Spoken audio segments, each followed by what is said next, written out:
ಮುದ್ದೇಬಿಹಾಳ ತಾಲೂಕಿನ ಸುಕ್ಷೇತ್ರ ಬಸರಕೊಡದಲ್ಲಿರುವ ಶ್ರೀ ಪವಾಡ ಬಸವೇಶ್ವರರ ದೇವಸ್ಥಾನದ ಗರ್ಭಗುಡಿಯ ಬಾಗಿಲಿನ ಕಿವಿ ಮುರಿದು ಬೆಳ್ಳಿಯ ಮುಖ ಕವಚವು ಸೇರಿದಂತೆ ಒಟ್ಟು 35 ಕೆಜಿ ತೂಕದ ಬೆಳ್ಳಿಯ ಪೂಜಾ ಪರಿಕರಗಳು ಕಳ್ಳತನವಾಗಿರುವ ಘಟನೆ ಸೋಮವಾರ ಬೆಳಕಿಗೆ ಬಂದಿದೆ.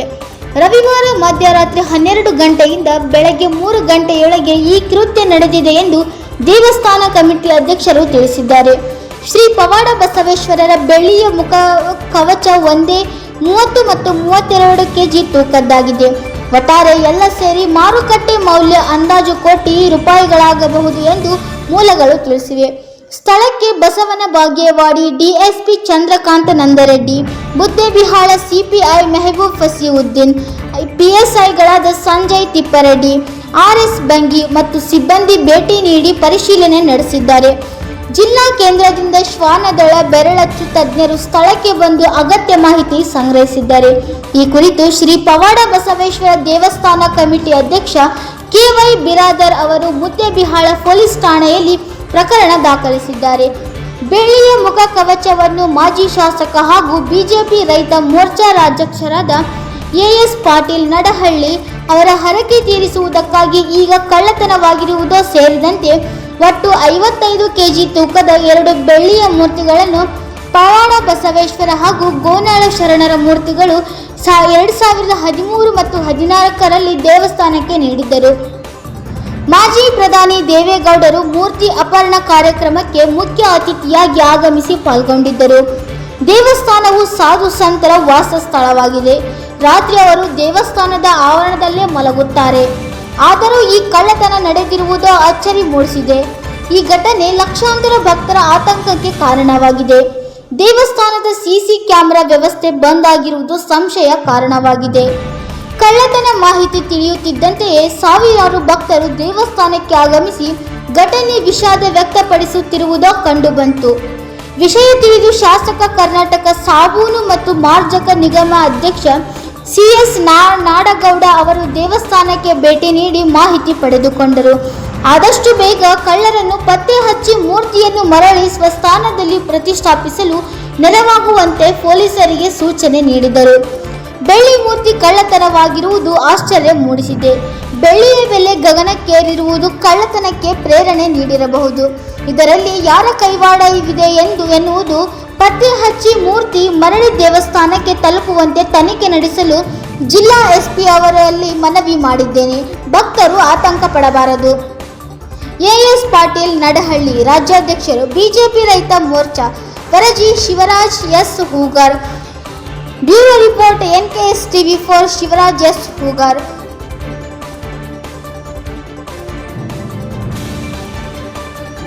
ಎರಡು ಕೀಲಿ, ಒಳಗೊಂದು ಕೀಲಿ ಹೊರಗೊಂದು ಕೀಲಿ, 2 ಕೀಲಿ ಸರಪಳಿ ಹಾಕಿ ಜಾಯಿಂಟ್ ಮಾಡಿ ದಿವಸ ನಾನು ನಿನ್ನೆ ರಾತ್ರಿ 8:30 ತನಕ ಇದ್ದೆ ಇಲ್ಲಿ ಪೂಜೆ. ಹಾಗಾಗಿ 8:30ಗೆ ನಾನು ನಿರ್ಗಮಿಸಿದೆ. 8:30ಗೆ ಹೋಗಿ ಮಲ್ಕೊಂಡಿನಿ. ಬೆಳಗ್ಗೆ 4 ಗಂಟೆಗೆ ಸುದ್ದಿ ಬರೋಣ ಈ ಕಡೆ ಬಂದಿಲ್ಲ. ನಿಮಗೆಲ್ಲ ಸಾಹೇಬರಿಗೆ SK ಅವ್ರಿಗೆ ಫೋನ್ ಮಾಡಿದ್ದೆ. PSI ಸಾಹೇಬರಿಗೆ ಫೋನ್ ಮಾಡಿ ಈ ನಮೂನೆ ಆಗಿತ್ತು. ಯಾರೇನಂತ ನಿಮಗೇನು ಸಂಶಯ?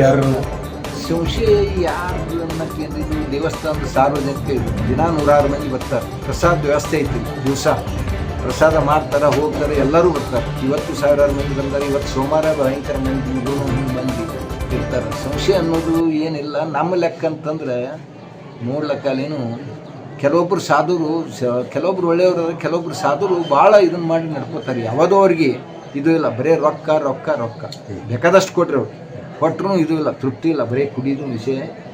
ಏನಾರೇ ಅಂಥವ್ರು ಯಾರನ್ನಾರು ಕರ್ಕೊಂಡು ಬಂದು ಮಾಡ್ಯಾರ ಅನ್ನೋದು ಒಂದು ಸಂಶಯ ಅಷ್ಟೇ ನಮ್ಮ ಹೃದಯದಿಂದ ಬರೋದು. ಉಳಿದಿದ್ದು ಯಾರು ನಮ್ಮ ಈ ಸಮೀಪದ ಹಳ್ಳಿಯೊಳಗೆ ಯಾರು ಕೂಡಿಸ್ಕೊಂಡಿರ್ಬೋದು ಒಬ್ಬಿಬ್ಬರನ್ನ. ಹಂಗೆ ಏನಾರೇ ಆಗೈತೆ ಅನ್ನೋದು ಇಷ್ಟೇ. ಮತ್ತೊಂದು ಏನು ಸಂಶಯ ಇಲ್ಲ. ದೇವಸ್ಥಾನದ ಯಾರು ಮನಿದಲ್ಲ ಇಂಥವ್ರ ಮೇಲೆ ಅಂಥವ್ರ ಮೇಲೆ ಸಂಸ್ಥೆ. ಎಷ್ಟು ಮೂರ್ತಿಗೆ ಏನು ಅದು ಮೂರ್ತಿ ಮೌಲ್ಯ ಇವತ್ತಿನ ಹೇಳಕ್ಕೆ ನಾವು ತಂದದ್ದು 44,000 45,000 ರೂಪಾಯಿ KG ತಂದಿದ್ದು. ಇವತ್ತಿನ ವ್ಯಾಲ್ಯೂ ಅಂದರೆ 2,70,000 60,000 ಐತ್ರಿ ಒಂದು KGಗೆ. ಇವತ್ತು 80 ಲಕ್ಷ ರೂಪಾಯಿ ಮೌಲ್ಯ ಅದರ ಇವತ್ತಿನ ವ್ಯಾಲ್ಯೂಯೇಷನ್. ಅದು ಒಂದು ಪೊಲೀಸ್ ಸ್ಟೇಷನ್ ಕಂಪ್ಲೇಂಟ್ ಏನು ಪೊಲೀಸ್ ಸ್ಟೇಷನ್ಗೆ ಅನ್ಕರು ಸಾಹೇಬರು ತಿಳಿಸಿ ಈಗ ಬಂದಾರೆ ಇನ್ಮೇಲೆ ಅದನ್ನು ಈಗ ಕಂಪ್ಲೀಟ್ ಮಾಡ್ತೀವಿ ಮತ್ತು ಈಗ ನಡೆಸ್ಯಾರ ಇನ್ವೆಸ್ಟಿಗೇಷನ್ ನಡೆಸ್ಯಾರ ಅಲ್ಲಲ್ಲಿ ಏನು ಮಾಡೋದು ಮಟ್ಟದು ಎಲ್ಲ ಕಿತ್ತಾಡಿ ನೋಡಿ ಹೋದಾಗ ಕಂಪ್ಲೀಟ್ ಆಗ್ತದೆ ಮಾಡಬೇಕು ಅದ್ರ ಪ್ರಕಾರ. ಈ ಪವಾಡ ಬಸವೇಶ್ವರ ಸಂಸ್ಥೆಯ ಅಧ್ಯಕ್ಷನಾದ ಕರ್ನಂದಪ್ಪ ಯಮನಪ್ಪ ಬಿರಾದರ್. ಸುಮಾರು ಈ ದೇವಸ್ಥಾನಕ್ಕೆ ನಾನು 30 ವರ್ಷದಿಂದ ಅಧ್ಯಕ್ಷನಾಗಿ ಕಾರ್ಯನಿರ್ವಹಿಸ್ತೀನಿ. ಮತ್ತು ಮೇಲಾಗಿ ಮೂರ್ತಿ ಪವಾಡ ಬಸವೇಶ್ವರ ಮೂರ್ತಿ 2013-14ರಾಗ ಸನ್ಮಾನ್ಯ ನಮ್ಮ ಭಾಗದ ಶಾಸಕರಾದ ಸನ್ಮಾನ್ಯ ಎಸ್ ಪಾಟೀಲ್ ನಡಹಳ್ಳಿಯವರು ತಾವು ಒಂದು ಹರಕೆ ಹೊತ್ತ ಸಂಬಂಧ ಈ ಪವಾಡ ಬಸವೇಶ್ವರ ದೇವಸ್ಥಾನಕ್ಕೆ ಸುಮಾರು 50-55 kg ಬೆಳ್ಳಿಯನ್ನು 2013-14 ಇಸ್ವಿಯಲ್ಲಿ ಕೊಡಮಾಡಿದರು. ಅದನ್ನು ಅವರು ನಾವು ಸಂಪರ್ಕದಲ್ಲಿದ್ದಾಗ ಏನು ಯೋಗ್ಯ ಅದಕ್ಕೆ ಯಾವುದು ಮಾಡಿಸೋದು ಅಂತ ಒಂದು ತೀರ್ಮಾನ ಕೈಗೊಂಡಾಗ ನಾನಿಂದ ಮೂರ್ತಿ ಸಣ್ಣದಾಗೈತಿ ಚಿಕ್ಕದಾಗೈತಿ ದೊಡ್ಡ ಮೂರ್ತಿ ಮಾಡಿ ಒಂದು ಇದನ್ನು ಮಾಡೋಣ ಅಂತಂದೆವು. ಆಯ್ತು ಸಾವ್ಕಾರ ಅದಕ್ಕೆ ಅಮೌಂಟ್ ರೊಕ್ಕ ಹಾಕ್ತೀನಂತ ಮಾಡಿಸಿಬಿಡು ಅಂತಂದು. ಆಗ ಅದು 42-43 ಸಾವಿರ ರೂಪಾಯಿ kg ಬೆಳ್ಳಿತ್ತು. 45,000 ಅಂದಾಗ ಬೆಳ್ಳಿ ಮೂರ್ತಿ ಮಾಡಿಸ್ತೇವೆ. ಸುಮಾರು 30-32 kg 35 kg ಬೆಳ್ಳಿ ಮೂರ್ತಿ ಪವಾಡ ಬಸವೇಶ್ವರದು. ಆ ಕಡೆ ಗೋನಾಳ ಮುತ್ಯಾರದು ಒಂದು ಕೂಡಿ 2 ಕೂಡಿ 50-52 kg ಮೂರ್ತಿ ಅವು. ಬಿಜಾಪುರದ ಧ್ರುವ ಪತ್ತಾರ್ ಅಂಥೇಳಿ ಪತ್ತಾರ್ ಕಡೆ ನಾವೆಲ್ಲ ಕಮಿಟಿಯವ್ರು ಹೋಗಿ ಕೇರಿ ಅವನ್ನ ಬೆಳ್ಳಿ ಗಟ್ಟಿ ತೊಗೊಂಡೋಗಿ ಅವ್ರಿಗೆ ಕೊಟ್ಟು ಮೂರ್ತಿ ಮಾಡಿಸ್ತಿದ್ದಾರೆ.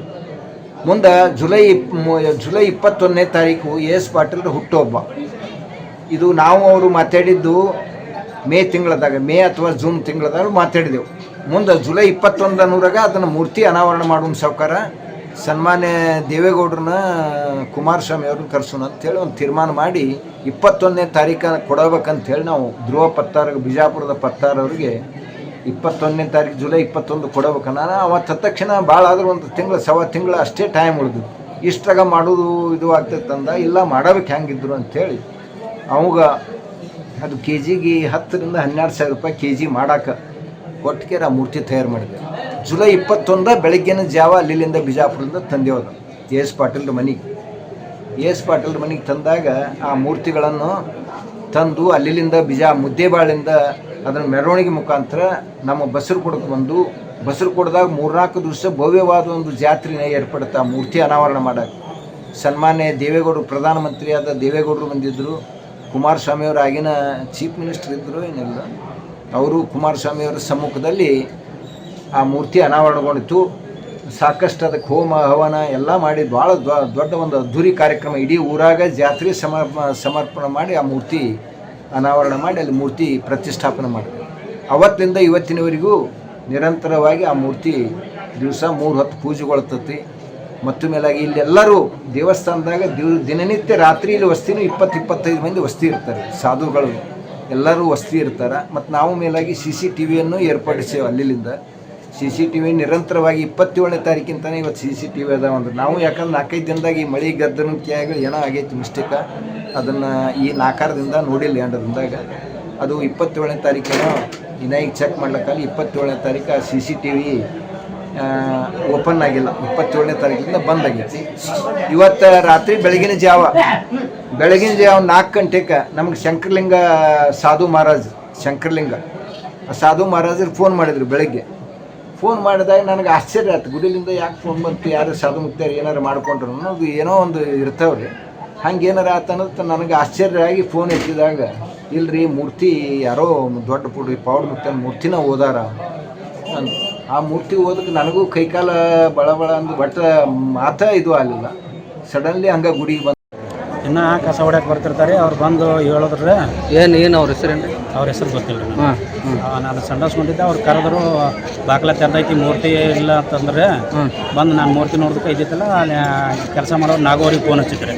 ನಾಗೋರಿಗೆ ಫೋನ್ ಹಚ್ಚಿದ್ದು ನಾಗೋರಿಗೆ ಹೇಳಿದ್ರೊಳಗೆ ಸಾವ್ಕಾರಕ್ಕೆ ಫೋನ್ ಹಚ್ಚಿ ಸಾವ್ಕಾರಕ್ಕೆ ಹೇಳಿದ್ರು. ನೀವು ಗಮನಕ್ಕೆ ತಂದ್ರೆ ಅವ್ರು ಗಮನ ಚೇರ್ಮನ್ರಿಗೆ ಫೋನ್ ಹಚ್ಚಿ ಯಾರು ಮೇಲೆ ಸಂಶಯ ಹಿಂಗೆ ಯಾರು ಇಲ್ಲಿವರೆಗೆ ನಾವು ಇದ್ದಿದ್ದು ಒಬ್ಬರ ಮೇಲೂ ನಮ್ಗೆ ಸಂಶಯ ಇಲ್ಲ. ನೀವು ಎಷ್ಟು ವರ್ಷ ಆತ್ರಿ ಇಲ್ಲಿ? ನಾವು ಸುಮಾರು ಒಂದು 15-20 ವರ್ಷ ಸನ್ನಿನೇ ಆಗತ್ತೆ. 20 ವರ್ಷನೇ ಹಾಂ, ನಮ್ಗೆ ಇಲ್ಲಿ ಅಂಕರೆ ಯಾರ ಮೇಲೂ ಸಂಶಯ ಇಲ್ಲ. ಒಂದು ಏನಾರ ಒಯ್ಬೇಕಂದ್ರೆ ಎಲ್ಲರೂ ಹೆದರಿ ಸಾಯ್ತಾರೆ ಊರನ್ನವ್ರು. ಈ ಊರನ್ನವ್ರು ಅವನಿಗೆ ಅಂಕರ್ ಒಂದು ಏನೇನು ಮುಟ್ಟಂಗಿಲ್ಲ, ಎಲ್ಲರೂ ಹೆದರಿ ಸಾಯ್ತಿರ್ತಾರೆ. ಇದು ಏನೋ ಮಾಡಿದವರು ಭಾಳ ದಿನ ಬಂದು ಇದನ್ನೆಲ್ಲ ಕೆಚ್ಚಾಕೆ ಮಾಡಿದವ್ರು. ಹಾಂ, ಯಾರ ಮೇಲೆ ಸಂಶಯ ಇಲ್ಲ ಸಾಧು ಇದ್ದರವ್ರು ಎಲ್ಲರೂ ಹೆದರ್ತಾರೆ ಇಲ್ರಿ. ಇದ್ದರವ್ರು ಒಟ್ಟು ಮಂದಿ ಹೆದರ್ತಾರೆ, ಹಂಗೆ ಯಾರೂ ಇದು ಮಾಡಲ್ಲ ರೀ. ಯಾರೋ ಬಂದು ಓಡಾಡಿದ್ದ ಅಂತ ಓಡಾಡ್ತಿರ್ತಾರೆ, ಪರಸ್ಥಳದವ್ರು ಬಂದಿರ್ತಾರಲ್ರಿ. ಊರನ್ನವ್ರು ಹಿಂಗೆ ಯಾರು ಏನು ಉಪದಿಪ್ಪಿ ಮಾಡಂಗಿಲ್ಲ, ಬರಂಗಿಲ್ಲ. ಇಲ್ಲಿ ಬರೋದೇ ಅವ್ರು ಜಳಕ ಇದ್ದಂದ್ರೆ ದರ್ಶನ ಮಾಡೋದು, ಅವ್ರ ಪಾಡಿಗೆ ಅವ್ರು ಹೋಗ್ಬಿಡೋದು. ನಿಮ್ಮ ಹೆಸರು? ಶಂಕರ್ಲಿಂಗ.